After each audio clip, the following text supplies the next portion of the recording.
Shalom everybody, this is Rabbi Dr. Yitzchak Shapira. My daily update for you. Things are progressing really well with Romans 11 and the Jewishness and the DNA and the restoration of the DNA of Romans 11. So, I know that many people, I've been watching carefully what's going on Facebook, and I noticed that a lot of people feel that somehow the book come to already, without even reading the book, they feel like somehow it's too, because I wrote something about being hijacking, that the New Testament and Romans 11 is hijacked the Jewishness of Paul writings and of the New Testament. Now, I want to explain something to everybody who is watching carefully. When I say that, when I'm talking about that, I'm not saying that systematically this is something that is being done deliberately.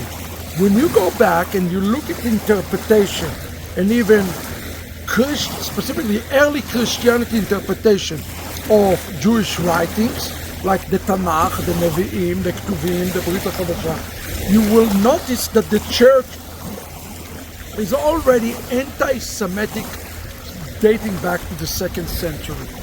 One of the critical tasks that we have is we have a period from 70 AD, the destruction of the temple, to 118 AD, when the first archbishop over Jerusalem, who is a Gentile. So we have a 48 years when everybody is Jewish.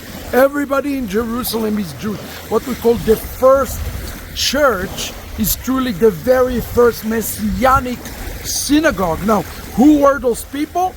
Those were people who live as Jews, practice Judaism with their faith in Yeshua. They did not deviate from halakha in any way, shape, or form. Now, the only area I would say that they might have been a little bit deviating is on burial, on topic of burial, where we can talk about that in some other times. But the idea behind this is when Shaul is speaking in Romans chapter 11, I want you to pay attention. I'm going to have an introduction chapter, very important, before we go into God. So what I'm going to do in the book is I'm going to have for you multiple Hebrew version, Aramaic, and good English interpretation alongside with commentary verse by verse.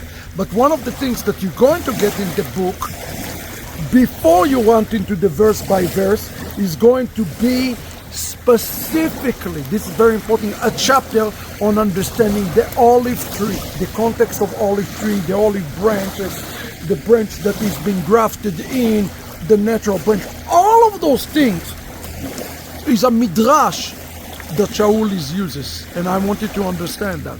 So, one of the things that we have to do is to contextualize it and put together the context and then jump into Romans 11. Okay, guys? So I want you to pay attention to that. Of course, check out Romans RomansDNA.com. It's coming your way.